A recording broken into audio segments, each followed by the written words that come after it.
मदन मोहन जी, सनातन गोस्वामी ने इनको प्रकट किया। मदन मोहन जी भी पहले जयपुर में ही विराजते थे। गोपीनाथ जी, गोविंद देव जी और श्री मदन मोहन जी तीनों जयपुर में ही थे। बहुत ध्यान से सुनिए सब लोग।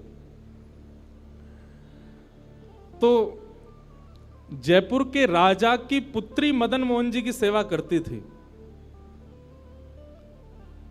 मदन मोहन जी कोई लाड़ लड़ाती, पूरे दिन उन्हीं को सजाती रहती, उन्हीं का श्रृंगार करती, सेवा करती। राजा स्वयं गोविंद देव जी की सेवा करते और उनकी जो पत्नी थी वो गोपीनाथ जी की, मतलब पूरा परिवार ही तीनों ठाकुर की सेवा करते थे। अलग अलग भवन में, अलग अलग महलों में ठाकुर जी विराजते थे। तो राजा की पुत्री का विवाह हुआ करौली राजस्थान में, जहां मदन मोहन जी अभी विराजते हैं। तो राजा की पुत्री का जब विवाह हुआ तो पुत्री से राजा ने कहा, बिटिया ये बताओ तुम्हारा विवाह है, तुमको हम दहेज में क्या दें? वैसे तो हमने सब दिया, लेकिन फिर भी तुम्हारी कोई इच्छा हो तो मांगो। उसने कहा, पिताजी मुझे सबसे ज्यादा प्रेम श्री मदन मोहन जी से है। आप माता जी और पूरा परिवार गोविंद देव जी, गोपीनाथ जी की सेवा किया करो। मदन मोहन जी को मैं ले जाऊं अपने साथ, अपने ससुराल में इनकी सेवा करूंगी। बड़ी अच्छी कथा है, ध्यान से सुनना। राजा रोने लगा, अपनी पुत्री के चरणों में सर झुका के बोला, मुझे क्षमा कर दे पुत्री, तू जो मांगेगी सो दूंगा, पर ये मेरे हृदय हैं, मैं इनको नहीं दे सकता। मैं वृंदावन से मुगलों से बचा करके इनको लेके आया हूं। वैसे तो ठाकुर जी को बचने की कोई आवश्यकता नहीं, ठाकुर जी कृपा करके आए हैं जयपुर में राजा के ऊपर, पर इनको देख करके मेरे प्राण बचते हैं। तू जो मांगेगी सो दे दूंगा। पर मदन मोहन जी बोले, पिताजी गोविंद देव जी, गोपीनाथ जी हैं ना आपके पास में, मदन एक ठाकुर जी मुझको दे दो। यहां राजा की जिद हो गई, नहीं दूंगा। पुत्री की जिद हो गई कि मुझे तो चाहिए, नहीं तो मैं विदाई नहीं होंगी। राजा की पत्नी ने भी कहा, अब इतनी कह रही है तो आप दे दीजिए ना, हमारे पास 2 ठाकुर हैं, इनकी सेवा हम करेंगे विस्तार से। और वैसे भी मदन मोहन जी की पूरी सेवा बचपन से उसने ही की है। तो राजा ने एक प्रस्ताव रखा। बोले, अच्छा पुत्री एक काम करते हैं। बोले, क्या? मैं तेरी आंख पे पट्टी बांधूंगा और आंख पे पट्टी बांध करके मदन मोहन जी जैसे 7 स्वरूप तेरे सामने खड़ा करूंगा, जिनमें से 6 स्वरूप जो होंगे वो मैं बनवाऊंगा और 1 स्वरूप वास्तविक मदन मोहन जी होंगे। आंख पे पट्टी बांध करके तुझे स्पर्श करके अगर तूने असली मदन मोहन जी को पहचान लिया तो मैं ये मान जाऊंगा कि तू नहीं, ठाकुर जी तेरे संग जाना चाहते हैं। ठाकुर जी की इच्छा पता चल जाएगी। तो राजकुमारी बोली, ठीक है, आप ये प्रयोजन कीजिए। राजा ने महाराज कारीगरों को बुलवाया और मदन मोहन जी के डिट्टो कॉपी 6 स्वरूप बनवाए और 6 स्वरूप बनवा करके मदन मोहन जी सहित 7 स्वरूपों को खड़ा किया। पुत्री के आंख पर पट्टी बांध दी, एक जैसा इत्र, एक जैसी पोशाक, एक जैसा मुकुट, एक जैसा श्रृंगार, सब कुछ बिल्कुल एक जैसा। और कहा, पुत्री अब तू इनमें से जो 7 में से पहचान लेगी, अगर असली तेने पहचान लिए तो मैं तेरे संग भेज दूंगा। उसने हाँ तो बोल दिया, लेकिन वो कांपने लगी, घबराने लगी। जैसे ही उसने नेत्रबंद किए तो कथा ऐसी है कि वो रात्रि में जब सोई, अगले दिन परीक्षण होना था, तो रात्रि में जब सोई तो बहुत रोई और ठाकुर जी से कहने लगी, नाथ मैं आपसे बहुत प्रेम करती हूं, मैं आपके बगैर नहीं रह सकती, पर मेरे पिताजी की बहुत जिद है। अब कहीं मैं आपको नहीं पहचान पाई, मेरे तो प्राण ही निकल जाएंगे, विदा होना तो बहुत दूर की बात है।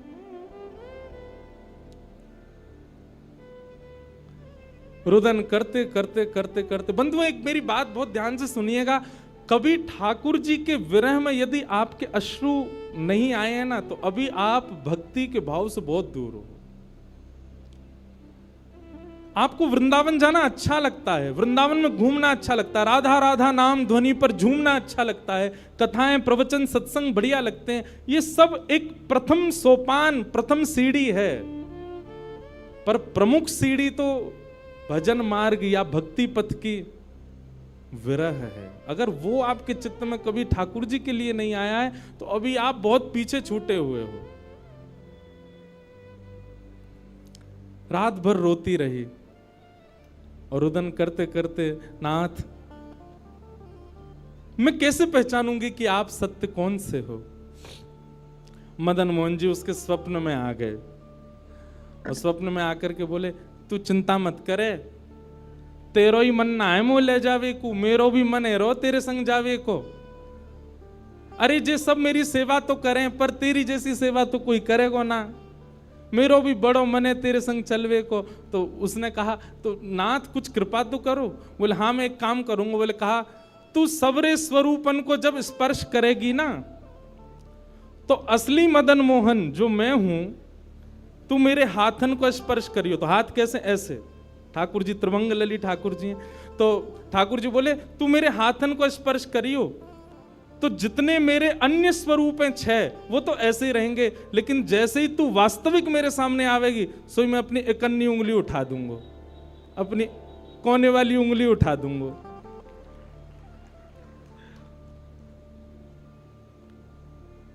ठाकुर जी कितना प्रेम करते हैं अपने भक्त से। ठाकुर जी बोले मैं अपनी इकन्नी उंगली उठा दूंगा और तू स्पर्श करती करती मेरी जैसे इकन्नी उंगली उठे वाकू पकड़ लियो और तुरंत पिताजी से कह दियो, जय रे मदन मोहन जी, मैं चल दूंगा तेरे संग। अब तो दूसरे दिन वो पिताजी के पास गए, पिताजी जल्दी करिए, कब चलना है, कब? बोले तुझे तो इतना विश्वास है जैसे तू वास्तविक में मदन मोहन जी को ले ही जाएगी, लेकिन बिटिया तू भी याद रखियो मैंने ऐसे स्वरूप बनवाए हैं कि कोई बता ही नहीं सकता कि असली मदन मोहन कौन से। बोले पिताजी आप सन्मुख पधराओ। तो महाराज भीड़ लग गई देखने वालों की, पूरा राजभवन इकट्ठा हो गया जयपुर का। 7 स्वरूप विराजमान हुए।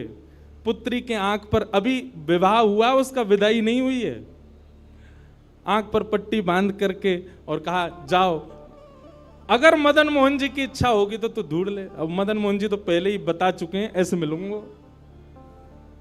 जैसे मानो टीचर पहले ही एग्जाम पेपर लीक कर दे, ये क्वेश्चन आने वाले, तैयार कर आना।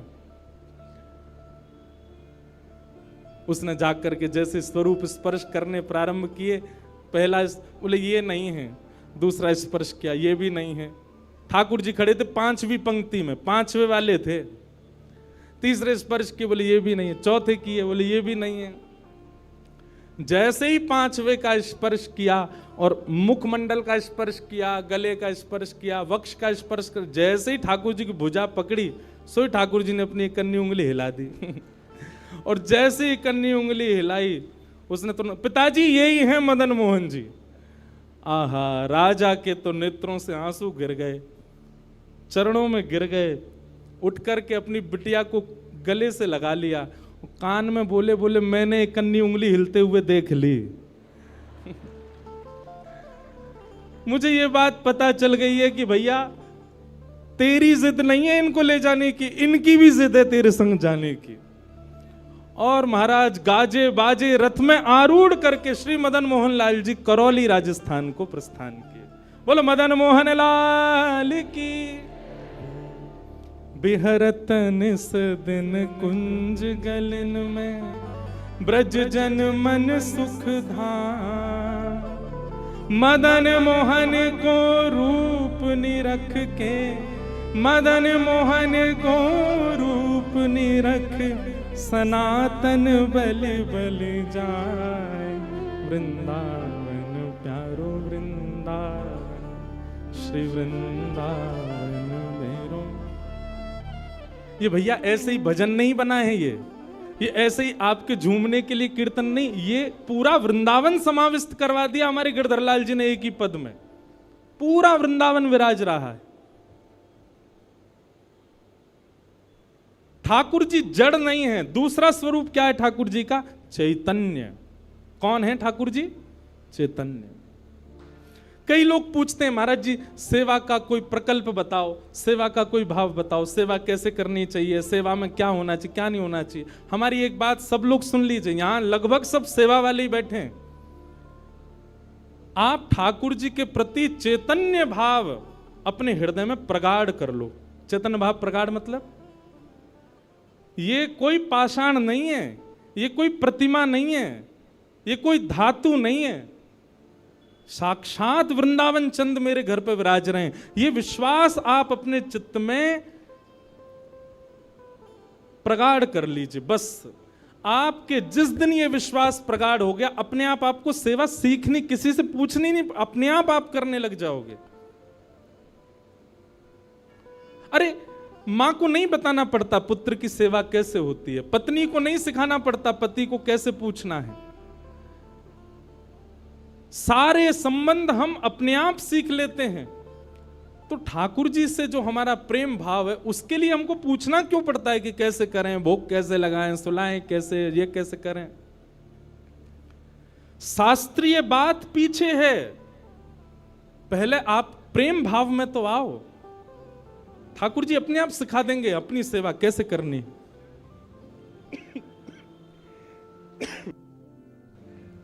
प्रेम भाव, उनके प्रति पाषाण की बुद्धि मत रखो, चैतन्य भाव रखो।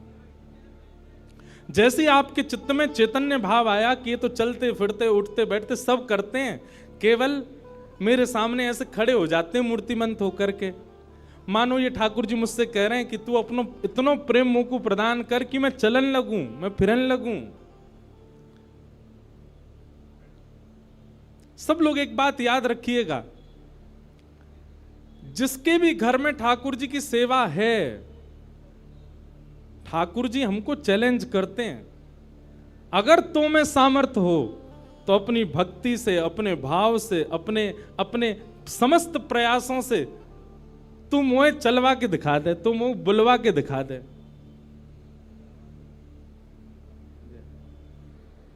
बोलो गंगा मैया की जय। वापस प्रस्थान कर जाओ। महाराज जी हरिद्वार को प्रस्थान कर रहे हैं, महाराज जी के श्री चरणों में बार। हाँ आऊंगा महाराज जी, मैं दिसंबर में आऊंगा जल्दी। बोलो गंगा मैया की जय। मैं क्या कह रहा था, ठाकुर जी हम आप सबको एक चैलेंज दे के रखें कि तो में यदि सामर्थ्य हो मुझे बुलवा के दिखाए दे, मुझे चलवा के दिखाए दे, मुझसे कोई लीला करवा के दिखा दे। मैं तो ऐसे ही बैठा रहूंगा लड्डू गोपाल बने, तेरे प्रेम में सामर्थ्य हो तो तू करवाए ले।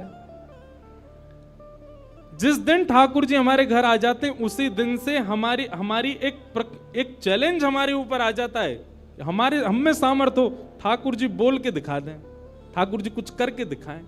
लेकिन हमको भी संतुष्टि है, ऐसे हैं तो ऐसे ही बैठे रहें, हमको लगता है ऐसे ही रहें, इससे ज्यादा कुछ करें नहीं। इसलिए ठाकुर जी को भी लगता है जब इसके चित्त में ही भाव नहीं है तो मैं और लीला क्यों ही करूं। चैतन्य भाव चित्त में लाओ।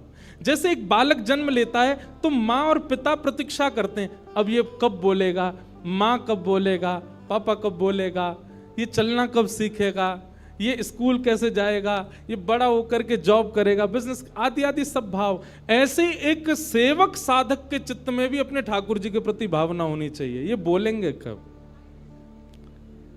हम एक बधाई गाते हैं ना नंदोत्सव में, उस बधाई में एक पंक्ति गाते हैं, धन्य घड़ी जब होए यशोदा मैया कह के बोले, नूपुर बांध दो चरणन में घुट मन डोले, नूपुर बांध दो चरणन में घुट मन डोले, पकड़े बाबा की उंगरिया तेरो ललना जुग जुग जीवेरी यशोदा मैया तेरो ललना। स्वामी जी हरिदास जी जब सेवा करते थे ना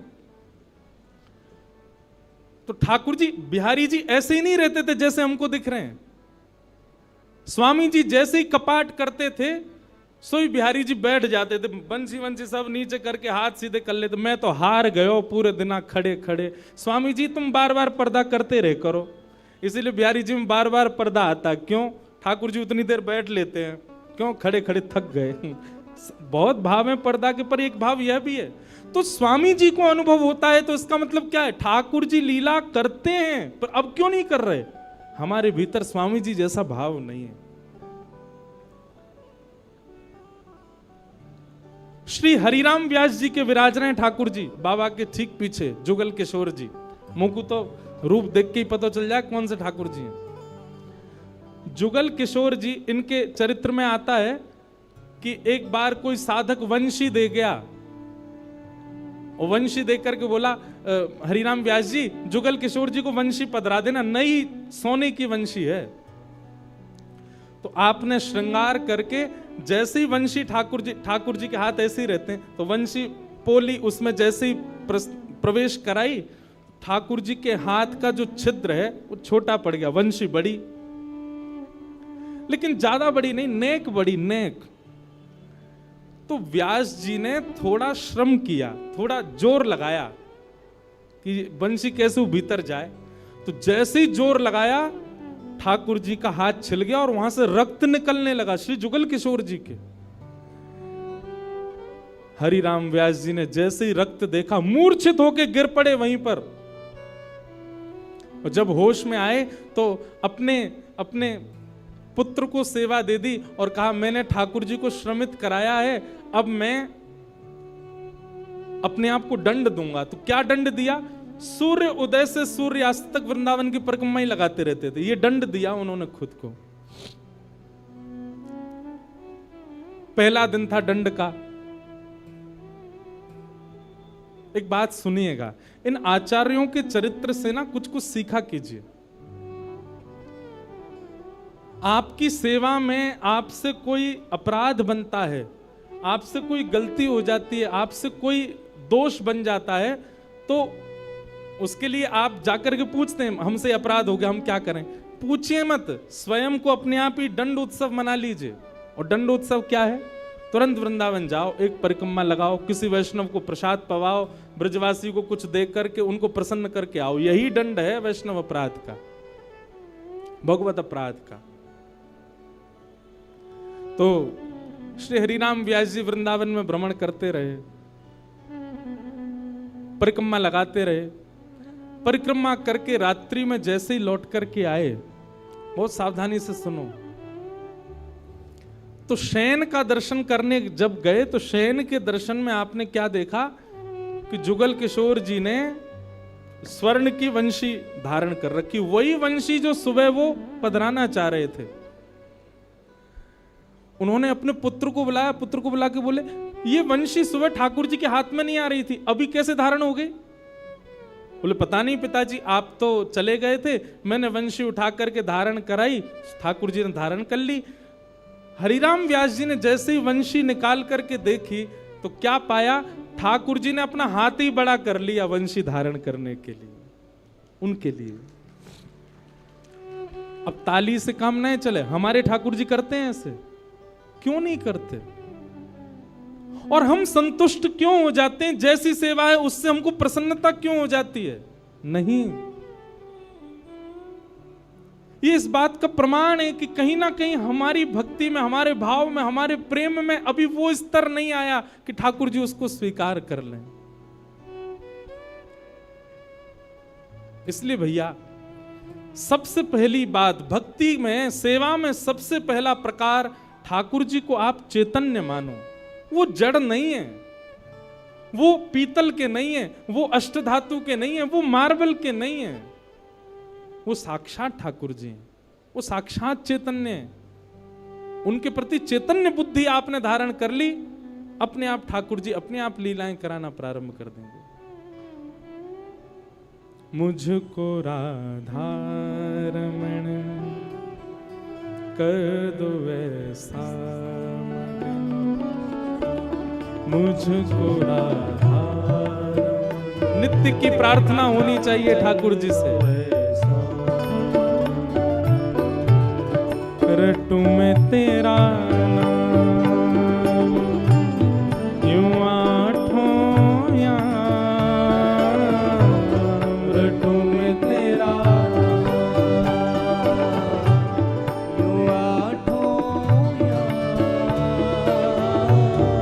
रटू में तेरा नाम यूं आठों याम, रटू में तेरा नाम यूं आठों याम। सब लोग गाओ।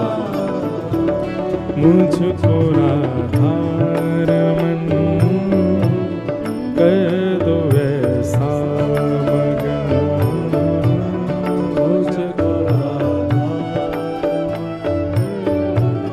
कर दो ऐसा। हो करुणा निधान मुँह पे कृपा कर रीझिए, करुणा निधान मुँह पे कृपा कर लीजिए। करुणा निधान मुँह पे कृपा कर रीझिए, करुणा निधान मुँह पे कृपा कर लीजिए। ब्रज में बसा के मोहे सेवा सुख दीजिए, ब्रज में बसा के मोहे सेवा सुख दीजिए। ओ ब्रज में बसा के मोहे सेवा सुख दीजिए, ब्रज में बसा के मोहे सेवा सुख दीजिए। और प्रेम से भर दो मन गाऊं तेरे भजन, प्रेम से भर दो मन गाऊं तेरे भजन। ओ रटू में तेरा नाम यूं आठों याम, रटू में तेरा यूं आठों याम। मुझको राधा रमन कर दो ऐसा मगन, मुझको राधा कर दो ऐसा। श्री राधा रमण लाल की।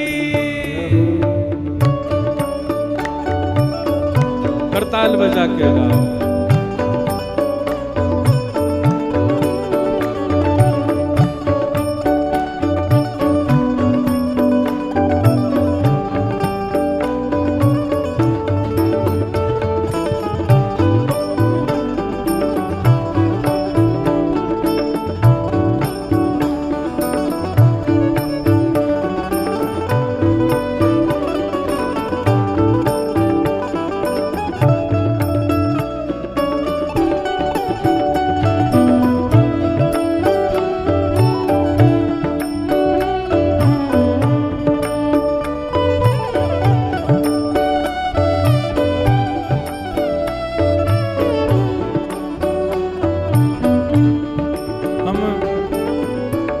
भाव पर चर्चा कर रहे हैं कि ठाकुर जी को चैतन्य मानो, वे पाषाण नहीं है। वे पाषाण तो हमारे लिए बन करके खड़े हैं कि तू अपने प्रेम से मुझे चैतन्य बना। वो चैतन्य ही हैं और उसी भाव की पूर्ति इस पद के दूसरे भाव में, दूसरे अंतरे में होती है। भाव से गाओ सब लोग। भाव भरे भूषणों से आपको सजाऊं मैं, भाव भरे भूषणों से आपको सजाऊं मैं। भाव भरे भूषणों से आपको सजाऊं मैं, भाव भरे भूषणों से आपको सजाऊं मैं। और नित नव भोज हाथों से पवाऊं मैं।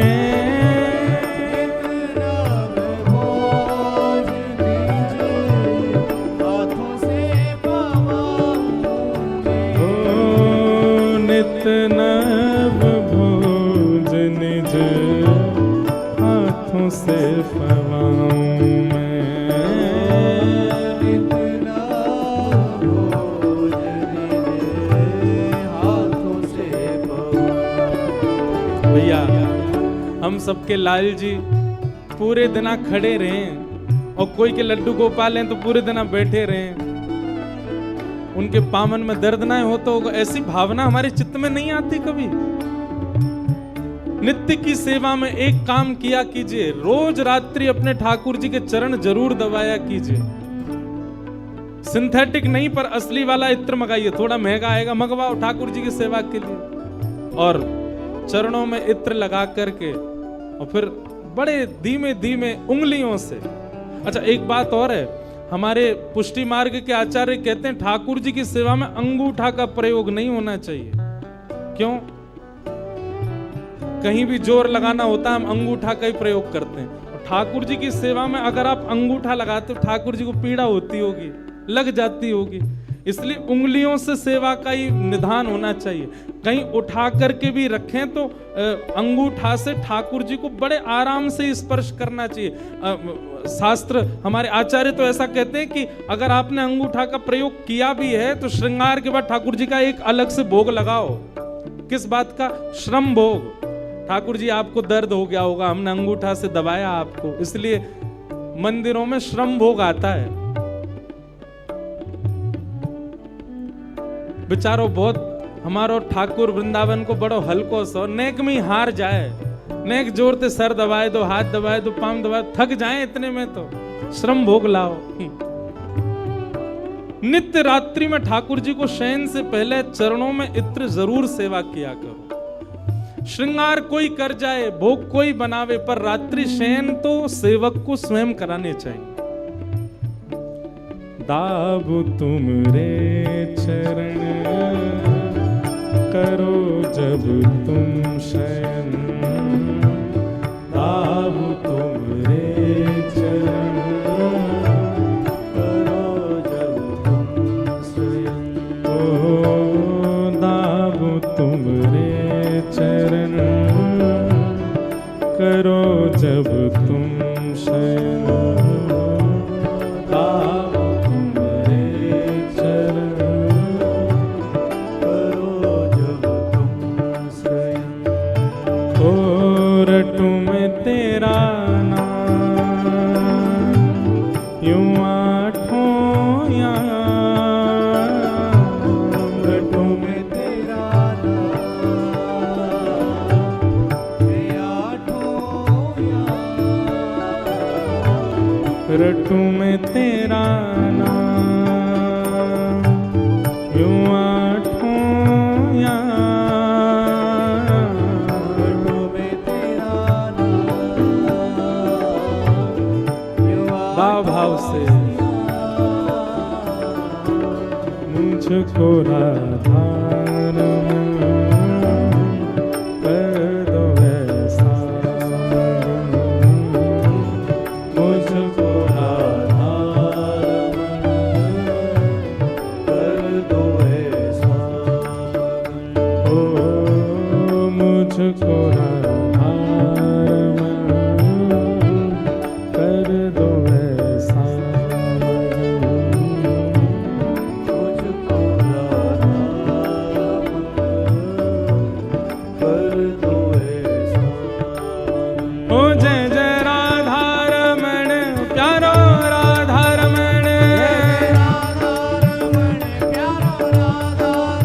ओ मेरो राधा रमण प्यारो राधा रमण, ओ जय जय राधा रमण प्यारो राधा रमण, ओ मेरो राधा रमण प्यारो राधा रमण, ओ जय जय राधा रमण प्यारो राधा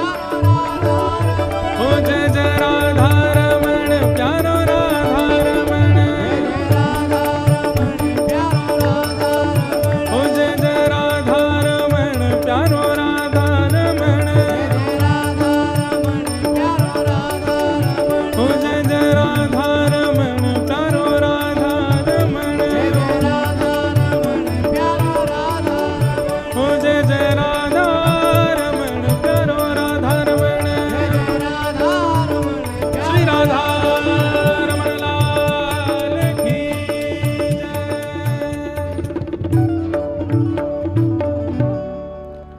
तो चैतन्य मानो, ठाकुर जी के प्रति चैतन्य भाव रखो। और एक काम और किया कीजिए शयन में, ठाकुर जी की चरण सेवा तो करनी है, और संग ही संग क्या करोगे, जैसे यशोदा मैया लाल जी को कोई कहानी सुनाती है, ऐसे ही आप कथा सुन के जाते हैं, या यूट्यूब पर भी सुनते हैं, कहीं भी सुनते, कोई चरित्र सुनते हैं आप, लीला, वो लीला ठाकुर जी को सुनाया करो। अब कई लोग क्या करते हैं, कथा चालू करके फोन में ठाकुर जी के आगे धर देते हैं। अच्छी बात है, हमारी हाजिरी लग जाती है आपके ठाकुर जी पर शयन के समय तो आप अपने ठाकुर जी को स्वयं कथा सुनाओ। जैसे बालक को माँ से कहानियां सुनकर के नींद आती है, वैसे ही हमारे घर के ठाकुर जी, बंधुओं देखो, मंगला में जब ठाकुर जी सुबह सुबह उठते हैं ना, उस समय आप कौन हो?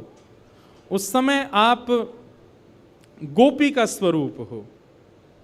सभी साधक बहुत ध्यान से सुनिएगा। मंगला में ठाकुर जी के उत्थाप, सुबह सुबह उठाने के समय आप गोपी स्वरूप धारण करके ठाकुर जी को उठाओ।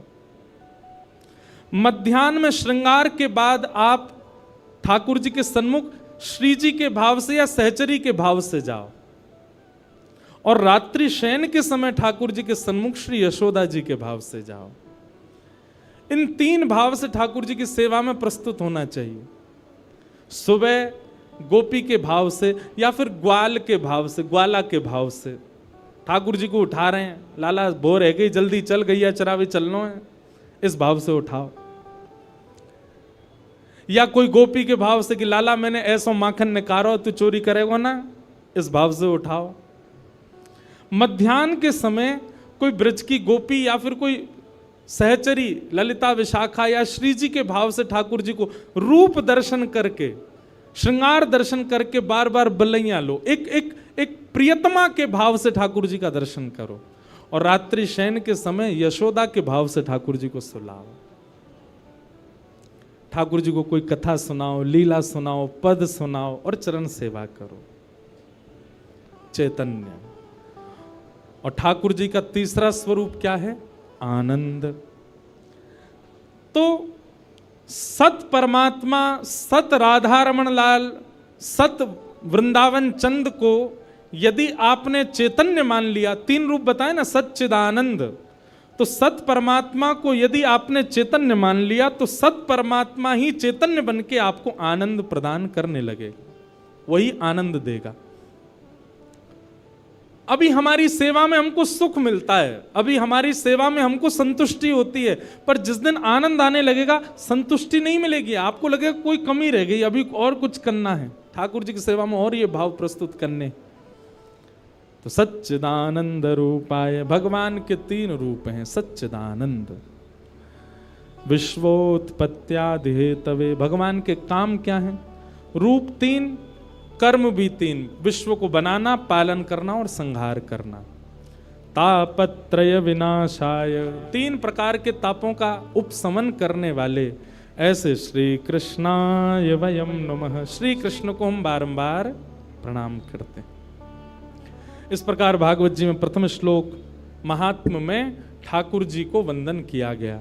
आज महात्म है, मतलब कथा क्यों सुनी जाती है, उसका महत्व क्या है, बहुत सावधानी से सुनिएगा। हम आप मानवों के कल्याण के लिए श्रीमद् भागवत की रचना हुई। भागवत जी कई रूपों में हमें पुष्ट करती हैं। उन्हीं भावों को बताते हुए आगे के सत्र में बताते हैं, आगे के प्रसंग में बताते हैं कि एक बार नारद जी महाराज भ्रमण करते करते बद्रीनाथ गए, और बद्रीनाथ में उनको भगवान का प्रथम अवतार मिला। भगवान के प्रथम अवतार कौन है बताओ? 24 अवतारों के सबको पता है, 24 अवतार हैं, दशावतार हैं। प्रथम अवतार कौन सा है भगवान का? सनक सनंदन सनातन सनत कुमार। इनको हम पूरा नाम, चार छोटे छोटे बालक हैं, छोटे छोटे भाई हैं, सब जानते ही होंगे। इनको हम सनत कुमार कहते हैं। क्या कहते हैं? सनत कुमार। ये भगवान के प्रथम अवतार। क्योंकि ब्रह्मा जी ने जब मानव बनाए तो सबसे पहले सनत कुमारों को बनाया, इसलिए सनत कुमारों को भगवान की उपाधि दे दी। ये कौन है? बोले परमात्मा हैं।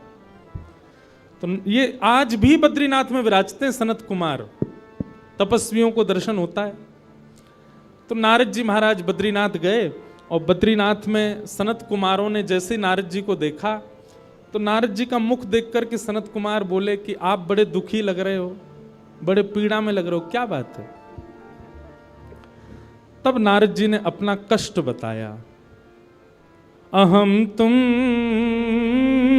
पृथ्वीं यातो ज्ञात्वा सर्वोत्तमामिति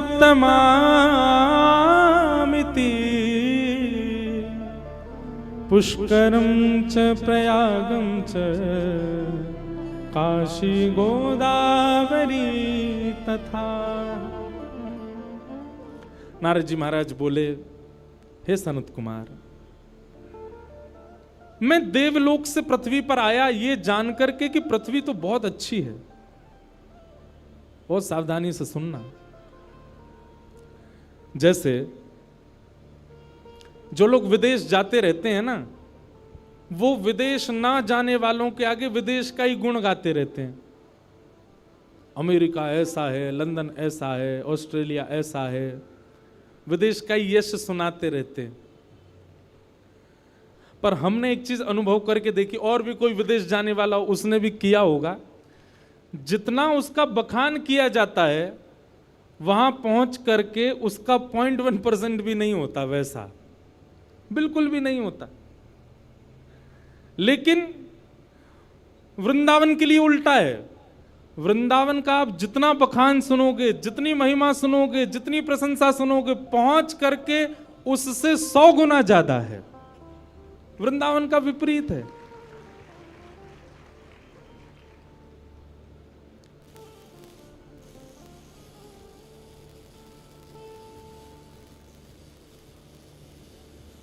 काय हो भैया? बोलो वृंदावन बिहारी लाल की जय। हम एक बात कहते हैं, इधर देखो, कथा में लाइट जावे, चिर्र मिर्र होती रहे, कभी कोई आते आते गिर जाए, माइक बंद हो जाए, तो यही समझना चाहिए ठाकुर जी घूम रहे हैं पंडाल में। क्यों भाई? दैवी शक्ति है, और दैवी शक्ति कहीं आ जाए तो निश्चित है कि ये संसारी वस्तुएं अपने आप ही डामाडोल तो होंगी। दैवी शक्ति हमारे पास भी आ जाए, हमारा स्पर्श कर ले, तो हम भी स्थिर तो नहीं रह सकते। हमारे भी नेत्रों से आंसू, कई लोग पूछते हैं बहुत आंसू आते ठाकुर जी को देखते, यही समझना चाहिए ठाकुर जी छू रहे हैं आपको, इसलिए आ रहे हैं आंसू। लेकिन संसार के लिए रोवे वारे इनकी नहीं है ये बात। 31 सेक्टर वाली छोड़ के चली गई, रो रहे हैं ठाकुर जी ने छुआ है मुझको। नहीं नहीं, ठाकुर जी ने नहीं छुआ है। ठाकुर जी ने छुआ ये कब जानो? जब वे वजह वृंदावन को याद करके स्वयं भगवान बताते हैं। जैसे ठाकुर जी का रूप, स्वरूप, महिमा कथा में हम बताते हैं, ऐसे ठाकुर जी अपने भक्त का लक्षण बताते हैं। क्या कहते हैं? वाग्गदगदा द्रवते यस्य चित्तं रुदत्य भिक्ष्णं हसति क्वचित् विलज्ज उद्गायत नृत्यते च मद्भक्ति युक्तो भुवनम पुनातु। ठाकुर जी कहते हैं, बोले बैठे बैठे मेरी कथा सुनते सुनते जिसका कंठ भर आता हो। मेरे भक्त के लक्षण क्या है भगवान बता रहे हैं। मेरी कथा सुनते सुनते जिसका गला भर आता हो, नेत्रों से अविरल अश्रुधार गिरने लग जाती हो, और अश्रुधार गिरते गिरते गला भरे भरे तभी मेरी कोई मधुर लीला सुन के रुदन करते करते हंसने लग जाता हो, और वही लीला सुनते सुनते चरम स्थिति में आकर के भुजा उठा करके उन्माद नृत्य करता हो। कभी हंसने लग जाए, कभी रोने लग जाए, भुजा उठा करके बिना चिंता किए कौन क्या कहेगा मेरे संकीर्तन में नृत्य करने लग जाए। भगवान कहते हैं मद भक्ति युक्तो, वो मेरा भक्त है, जिसके नेत्र से बिना किसी कारण के बस मेरी याद में अश्रु आ जाते हों, वो मेरा भक्त है। तो ठाकुर जी स्पर्श करेंगे तो निश्चित है कि अश्रु आने हैं। तो भगवान का आगमन होता है तो ही ऐसा होता है पंडाल में। तो हम क्या बता रहे थे कि जिस प्रकार आप विदेश की बहुत प्रशंसा सुनते हैं, पर जब आप वहां जाएंगे तो आपको अनुभव होगा कि जो सुना था वैसा कुछ भी नहीं है, बिल्कुल विपरीत है। ठीक वैसे ही देवलोक में पृथ्वी की बहुत महिमा गाई जाती है। ये देवता आपस में बैठे बैठे हम आप सबकी बड़ी महिमा गाते हैं, बोले इंसान कितने भाग्यशाली, इनको दर्शन करने के लिए बद्रीनाथ, केदारनाथ, वृंदावन, श्रीनाथ द्वारा दक्षिण में चले जाओ, तिरुपति बालाजी, वैष्णो देवी उत्तर भारत में, अमरनाथ, कितने सारे दर्शन के स्थान हैं। ये जब जहां चाहें जा सकते हैं, जब चाहें कथा सुन सकते हैं, जब चाहें अपने गुरुदेव के स्थान पर जा सकते हैं। इनके लिए कितने सौभाग्य की बात है, क्योंकि देवता सब जगह नहीं जा सकते, देवताओं के लिए प्रतिबंध है सब जगह जाना। नारद जी महाराज ने सोचा इतनी पृथ्वी की महिमा है तो मैं देख के तो आऊं पृथ्वी है कैसी। लेकिन नारद जी कहते हैं मैं पृथ्वी पर आया और पृथ्वी आकर के मैं सब जगह घूमा, पर जैसा मैंने सुना था वैसा मुझे कुछ नहीं मिला। आज आप पृथ्वी पर मानवों की जिस स्थिति को देखते हो, 5000 वर्ष पहले नारद जी ने वो सब लिखा है यहां पर। नारद जी कहते हैं पृथ्वी कैसी है, बोले सत्यम नास्ति तप शौचम दया दानम न विद्यते उदर भरिणो जीवा बकार कूट भाषिण। बहुत सावधानी से सुनो, नारद जी कह रहे हैं पृथ्वी कैसी है, बोले सत्यम नास्ति, सत्य नहीं बोलते यहां के लोग। बंधुओं आप यदि काउंट करें अपना हर दिन, आप महीने के 30 दिन काउंट कीजिए कि मैंने ऐसा कौन सा दिन निकाला जिस दिन मैंने झूठ ही नहीं बोला हो। मुश्किल से 4 या 5 दिन निकल करके आएंगे 30 में से। हर दिन हम झूठ बोलते हैं,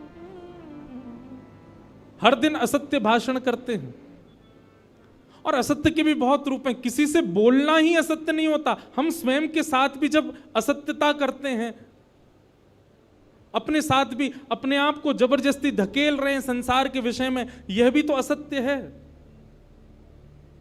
हम हर दिन असत्य बोलते हैं। तो सत्यम नास्ति, नारद जी कह रहे हैं यहां के लोग सच बोलते ही नहीं है। दूसरा नारद जी ने क्या देखा पृथ्वी पर, बोले तपह नास्ति, भजन नहीं करते हैं। क्या करते हैं, बोले दिखावा, आडंबर। जितने भी भक्ति पथिक यहां बैठे हैं, एक बात हमारी बहुत ध्यान से सुनिए, जिस दिन आपके भजन में आडंबर आ गया उसी दिन ठाकुर जी दूर हो जाएंगे। आपने एक बार भी यह विचार कर लिया कि मैं ऐसा करूं जिससे 4 लोगों को दिखे कि ओहो ये तो बड़ा भक्त है, उसी दिन ठाकुर जी दूरी बना लेते हैं। ये आडंबर है। कभी भी इस भावना से कुछ नहीं करना है। ना कथा इस भावना से व्यास को करनी चाहिए, ना सेवा इस भावना से सेवार्थी को करनी चाहिए, ना नाम जप इस भावना से नाम जापक को करना चाहिए। जैसे काउंटर भी कई लोग रखते हैं, बहुत ज्यादा काउंटिंग्स उसमें बढ़ जाती है तो फिर संतों को दिखा भी देते हैं, महाराज जी 35,000 नाम हो गए सुबह से अभी तक। क्यों?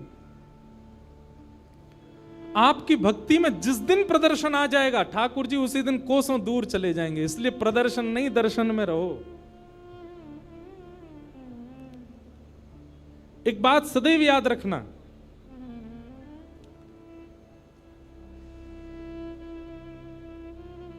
धन और विद्या जितनी बांटोगे उतनी बढ़ेगी, प्रेम और भजन जितना छुपाओगे उतना बढ़ेगा। विद्या का यदि आपने विस्तारीकरण नहीं किया, बांटा नहीं, तो विद्या आपकी खराब हो जाएगी। ऐसी धन, बहुत धन हो जाए और आप उसको जमा करते जाओ, कहीं दो मत, तो धन भी खराब हो जाएगा। कैसे खराब होगा? आपके परिवार की मति बिगाड़ देगा, वो गलत जगह पे उसको खर्च करने लग जाएंगे। प्रेम और भजन ये भी छुपा के करना चाहिए। प्रेम का ढिंडोरा पीट दिया, निश्चित है कि प्रेम आपका नष्ट हो जाएगा। ऐसी भजन यदि आपने दिखा दिया कि आप क्या करते हैं, कितना करते हैं, कैसे करते हैं, तो आपका भजन भी नष्ट हो जाएगा। इसलिए इन दो चीजों को गुप्त रखना है, प्रेम और भजन।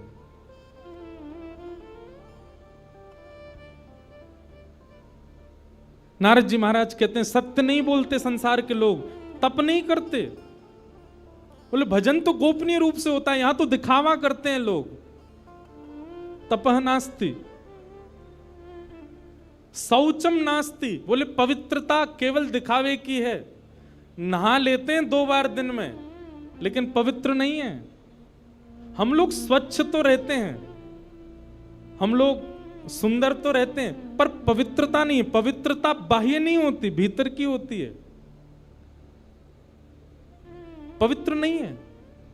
तपः नास्ति शौचम नास्ति तपः नास्ति, और क्या कह रहे हैं? बोले दया नास्ति, दया भी नहीं है हम लोगों के अंदर। दया के नाम पर भी हम केवल दिखावा करते हैं। और फिर क्या कह रहे हैं? बोले दानम नास्ति, दान भी नहीं करना जानते हम। एक बात हमारी सुनिएगा, दान का स्वरूप शास्त्रों में बताया गया कि अगर आपने किसी को कुछ दिया और देने के बाद में अगर आपने किसी से जाकर के कहा ये तो मैंने दिया था, उसी समय आपका दान का पुण्य खत्म हो जाता है। किसी को प्रदान करने के बाद आप गा नहीं सकते कि ये मैंने दिया था। और दान का मतलब धन देना ही नहीं होता, दान का मतलब वस्त्र देना ही नहीं होता, दान का मतलब असहाय को उसकी जरूरतमंद वस्तु देना ही नहीं होता। दान के रूप में बहुत कुछ आता है। कई बार ऐसा देखा गया कि किसी व्यक्ति की सहायता से कोई व्यक्ति बहुत श्रेष्ठ बन गया। अब वो श्रेष्ठ बन गया तो वो नीचे खड़ा खड़ा सबको बोलता है मैंने ही तो बनाया इसको, मेरे ही भजन से, मेरे ही बल से, मुझसे पैसे मांग के ले गया था, आज देखो इतना बड़ा आदमी बन गया। आप नहीं कह सकते इस बात को।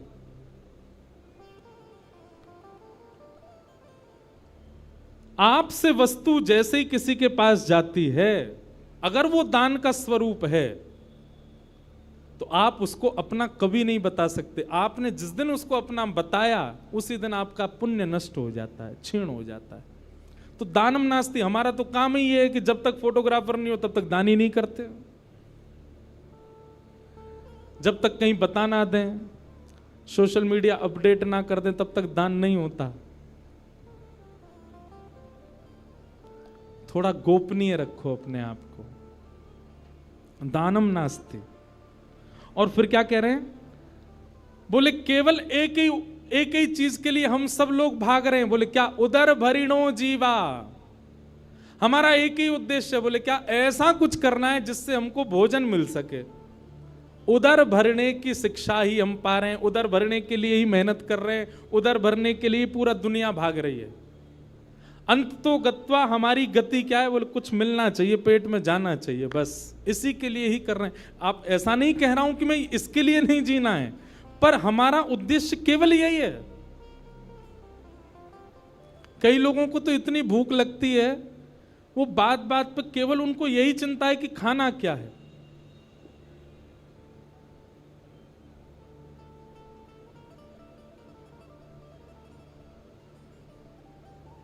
उदर भरिणो जीवा, नारद जी कह रहे हैं पृथ्वी के लोग ऐसे हैं। कैसे हैं? बोले उदर भरिणो जीवा। और फिर कैसे? बोले बरा का कूट भाषण, केवल दिखावे में अच्छा बोलते हैं, अंदर से सामने वाले का बुरा ही चाह रहे हैं। बस दिखावे में बोल रहे हैं कि आप अच्छे रहो, आपका ये काम बने, आपकी बिटिया बढ़िया रहे, आपके पुत्र बढ़िया रहे, पर भीतर से सब आपका अनिहित ही चाहते हैं। और नारद जी ने बहुत कुछ वर्णन किया। और क्या कहते हैं, बोले पाखंड निरता संतो विरक्ता सपरिग्रह तरुणी प्रभुता गे शाल को बुद्धिदायक। देखो, सत्य कड़वा होता है और कई लोगों को अच्छा भी नहीं लगता, पर यह सत्य है। हमको सत्य बोलना होता है तो हम मंच से ही बोल देते हैं। यहां सब सार्वजनिक सुन लेते हैं ना लोग, अब एकांत में कोई मिले तब नहीं बोलता मैं। क्या बात कह रहे हैं, तो कहते हैं पाखंड निरता संतो, बोले साधु संत सन्यासी विरक्त, ये भी संत इसलिए बने ताकि उसके रूप में आके पाखंड कर सकें। सबके लिए ऐसी बात नहीं कही जा रही है, पर अधिकतर परसेंटेज ज्यादा उन लोगों की है जिन्होंने भेष धारण किया है केवल। वास्तविक में वो संत नहीं है, वास्तविक में उनके मन में भाव नहीं है। और विरक्ता सा परिग्रह है तो विरक्त, सब चीज से छूटे हुए, पर कहीं ना कहीं उनके मन में भी परिग्रह की इच्छा होती है, परिवार बसाने की इच्छा होती है। और क्या कह रहे हैं, बोले तरुणी प्रभुता गे है। घर में किसकी चलती है, बोले पत्नी की चलती है। तरुणी प्रभुता गे है, माता पिता नहीं, बड़े बुजुर्ग नहीं, पर विवाह हो जाए तो पत्नी ही सर्वस्व है। तरुणी प्रभुता गे है शाल को बुद्धिदायक। बड़े भैया की बात नहीं मानेंगे, छोटे भाई की बात नहीं मानेंगे, पर साले साहब यदि कुछ कह दें तो वो हमारे लिए सिरोधार्य है। शाल को बुद्धिदायक। नारद जी ने इस प्रकार अब बहुत सारी बातें यहां बताई हैं, सबके बारे में सत्य बता दिया। बोले विवाह नहीं होता है, कन्या विक्रय होता है, वर विक्रय होता है। बेटा को इसलिए नहीं पढ़ा रहे हैं कि तू पढ़ लिख के विद्वान बन, इसलिए पढ़ा रहे हैं तो पढ़ लिख के अच्छा बनेगा तो विवाह में हम इतनी मांग कर सकते हैं। ये सब नारद जी पहले ही बता रहे हैं। नारद जी कहते हैं पृथ्वी पर घूम करके मेरा मन बहुत अशांत हो गया, यहां के लोग तो बड़े विचित्र हैं। तभी नारद जी कहते हैं बाकी सब बात